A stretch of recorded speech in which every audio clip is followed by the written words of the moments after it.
कहानी की शुरुआत होती है फ्यूचर यानी आने वाले वक्त की टाइमलाइन को दिखाने से, जहाँ मौसम के हालात काफी खराब हो गए हैं क्योंकि सूरज की तरह का जलता हुआ एक और सितारा आसमान में आ गया है, जिससे जमीन पर रहने वाले लोगों को एक नहीं बल्कि दो सूरज की गर्मी का सामना करना पड़ रहा है। लोगों को बचाने के लिए अंडरग्राउंड एक काफी बड़ा शहर बनाया जाता है जिसका नाम सिटी ऑफ एम्बर होता है। यहाँ लोग रहना शुरू कर देते हैं और लोग यहाँ तकरीबन 200 सालों तक रह सकते थे क्योंकि इतने वक्त ही रिसोर्सेज यानी वसाइल जैसे कि खाना वगैरह मौजूद थे। 200 सालों के बाद ही एम्बर शहर के लोगों को जमीन पर जाने की इजाजत मिलेगी, पर वो भी एक खास रास्ते के जरिए, जिस रास्ते का कागज पर एक नक्शा बनाया जाता है और साथ कुछ जरूरी बातें और असूल लिखकर एक ब्रीफ केस में बंद कर दिया जाता है, क्योंकि जब लोगों ने यहाँ से जाना था 200 सालों के बाद तभी वो खोलना था। फिर ब्रीफ केस तैयार करके पहले मेयर के हवाले कर दिया जाता है और वक्त गुजरने के साथ साथ नई आने वाले मेयर को दिया जाता है। अब ऐसे ही काफी सालों तक चलता रहता है, पर एक दिन जब मौजूदा मेयर की मौत होती है तो ये ब्रीफ केस आगे किसी को भी नहीं दिया जाता, बल्कि इसे एक जगह पर रख दिया जाता है। एक किस्म का लोगों ने उसे बुला ही दिया था। अब यूं ही काफी साल गुजर जाती है और एक दिन ब्रीफकेस अपने आप ही खुल जाता है।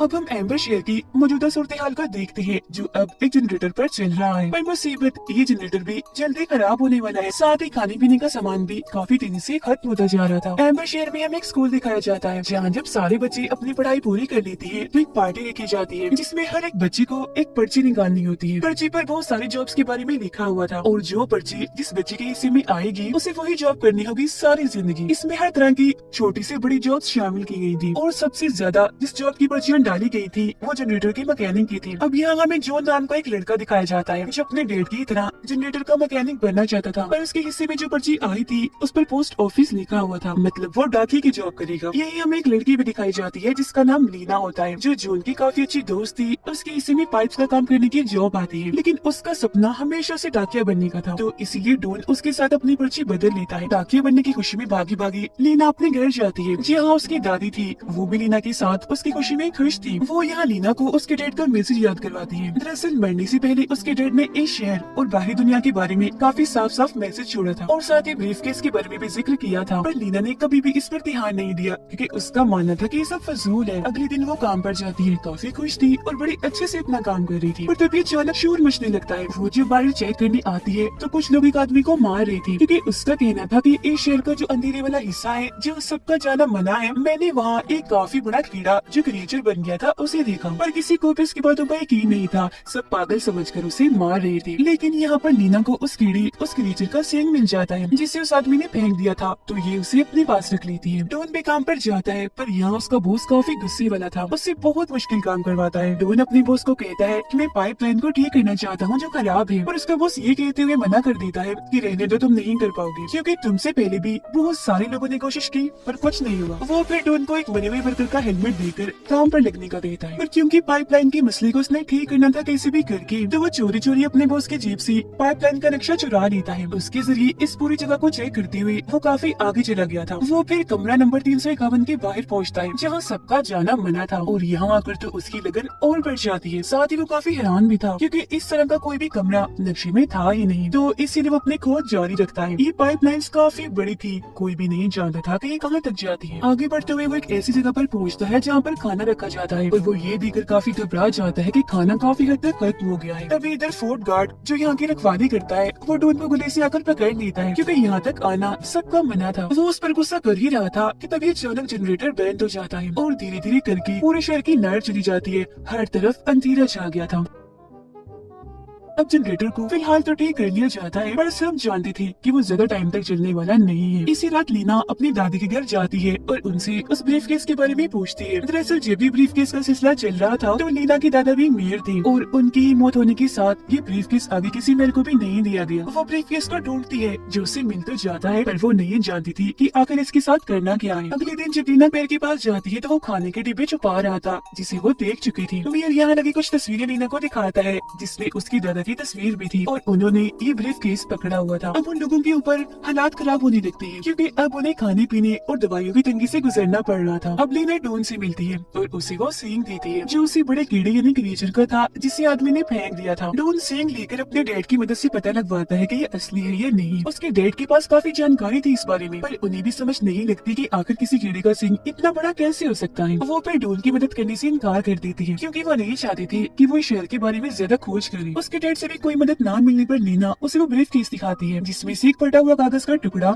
एक प्लेट और कांच का टुकड़ा मिलता है जिस पर एक निशान बना हुआ था। वो फटे हुए कागज के टुकड़ों को जैसे ही जोड़ती है उन्हें शहर से बाहर जाने का रास्ता मिल जाता है, यानी बाहर दुनिया में जाने का, क्योंकि यही वो नक्शा था जो शुरुआत में ब्रीफ केस में रखा गया था। और उस रास्ते तक जाने के लिए इन्हें कमरा नंबर 351 से गुजरना था। ये लोग अब जैसे वहाँ जाते हैं एक लंगड़ाते हुए आदमी को पाते हैं जो इन्हें देखते ही वहाँ से भाग जाता है। उसने अपने हाथ में खाने के डब्बे पकड़े हुए थे जिन्हें भी वो वहीं गिरा देता है, और वो देखकर डॉन काफी हैरान हो गया था क्योंकि वो खाने के डब्बे तो बहुत पहले ही शहर में खत्म हो गए थे, जिसका मतलब था कि लोगों से झूठ बोलकर ये खाना कहीं छुपाया हुआ है। अब इससे पहले वो कुछ और चेक कर पाते वहाँ एक बहुत बड़ा क्रिएचर इन पर हमला कर देता है जो असल में वो एक कीड़ा था और अब क्रिएचर बन चुका था। तो अब अपनी जान बचाने के लिए इन्हें यहाँ से भागना पड़ता है। लीना की नजर डॉन के हेलमेट पर जाती है जिस पर लीना के डैड का नाम लिखा हुआ था, जो देख वो समझ जाती है कि मेरे डैड यही काम इन्हीं पाइपलाइन का काम ही करते थे जो कि अब जिंदा नहीं है, तो वो उन्हें याद करने लगती है। ये देखकर लीना अब अपनी आंटी के घर जाती है और अपने डैड की मौत के बारे में पूछती है कि वो कैसे हुई थी। वो बताती है कि तुम्हारे डैड को इस शहर से निकलने का बहुत शौक था और एक रास्ता उन्होंने खोज भी लिया था, पर मिशन के पूरा होने से पहले ही उनके डूबने से मौत हो गई। अपने डैड की ऐसी मौत का सुनकर वो बहुत ज्यादा दुखी हो जाती है। साथ ही वो वहाँ फोर्ट गार्ड को भी देख लेती है जो लंगड़ाता हुआ आ रहा था। उसे देखकर लीना को वही रात वाली बात याद आती है और वो सीधा डॉन के पास जाकर उसे सारी बात बताती है कि उस रात खाना चुराकर और कोई नहीं बल्कि फोर्ट गाड़ी लेकर भाग रहा था क्योंकि वो भी लंगड़ा है। तो इसीलिए अभी लोग कमरा नंबर 351 में जाते हैं जहाँ आने के बाद ही दंग रह गए थे क्योंकि ये पूरा ही कमरा खाने से भरा हुआ था जिसे कि लालची मेर ने अपने लिए जमा किया हुआ था यहाँ पर, और ये खाना इतना ज्यादा था कि उसकी पूरी जिंदगी तक चल सकता था, जबकि उसके लोग बेचारे भूखे मर रहे थे। वे लोग वहाँ से भागकर लीना के घर आ जाते हैं। वो लीना के डैड की रिकॉर्डिंग सुनते हैं तो उसमें एक फौजी के बारे में बताया जा रहा था, इसीलिए वो फौरन भागकर अपने डैड के पास जाता है और उनसे लीना के डैड और फौजी के बारे में पूछने लगता है। तब उसके डैड बताते हैं कि लीना के डैड और फौजी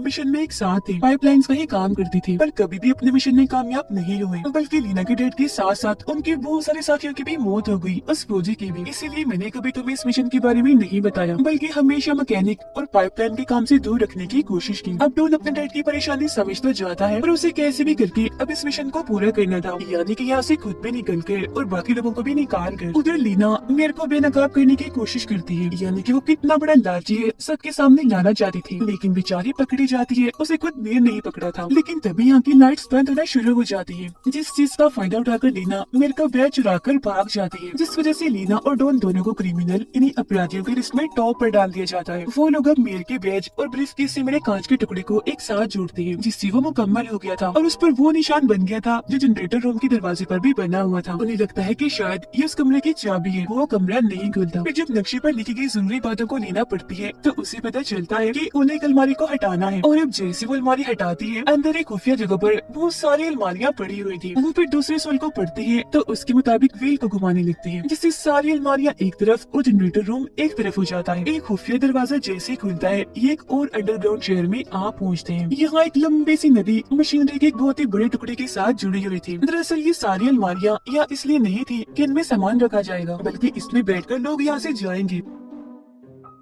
तीसरे सोल के मुताबिक इन्हें कंट्रोल रूम में जाना था, और अब यहाँ ये उस बैच और कांच के टुकड़े को एक चाबी की तरह जैसे इस्तेमाल करती है जो कंट्रोल रूम का दरवाजा खुल जाता है। अंदर आकर ये बहुत सारे बटन्स को देखते हैं जो यहाँ की सारी मशीनरी को कंट्रोल करती थी। बताई गई जरूरी बातों के मुताबिक वो जैसे व्हील को घुमाती है, बटन दबाती है तो मशीनरी अपने आप ही घूमने लगती है। लेकिन मुसीबत इनके लिए तब बढ़ती है जब पानी का प्रेशर बढ़ता है और शहर की लाइट्स अब तेज तेज काम करने लगती है। अचानक प्रेशर इतना बढ़ जाता है कि पाइप लाइन्स टूट जाती है, जिससे अब सैलाब आने का खतरा था। मैं जब सारे लोगों के साथ खड़ा हुआ था तो वहाँ पे सब हिलने लगता है, चिंगारियाँ आकर गिरने लगती है, जिससे मैं समझ जाता है कि मेरा राज सबके सामने आने वाला है और ये शहर भी सैलाब की वजह से तबाह होने वाला है। इसीलिए वो एक ऐसे कमरे में चला जाता है जहाँ पानी नहीं आ सकता था, लेकिन एक बहुत ही बड़ा क्रिएचर वहाँ आकर मेरे पर हमला कर देता है और उसे फौरन निकल जाता है। पानी का प्रेशर बढ़ता ही जा रहा था तो सारे सिस्टम को ठीक करने के लिए डॉन का बॉस वहाँ आता है और वो डॉन से कहते हैं कि पानी के प्रेशर को रोकने, मशीनरी को ठीक करने के लिए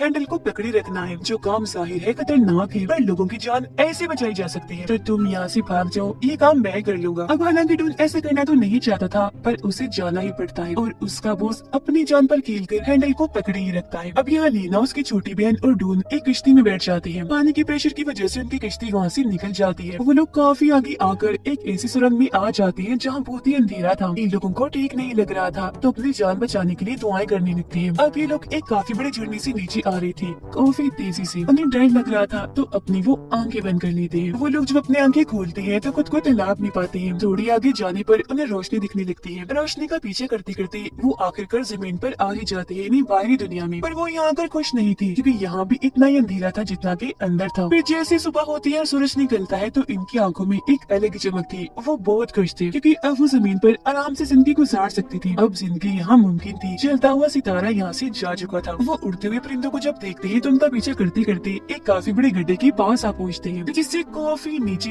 एम्बर शेर को वो देख पा रही थी। लेकिन फासला इतना ज्यादा था कि इनकी आवाज वहाँ नहीं जाती। तभी इन्हें एक आइडिया आता है।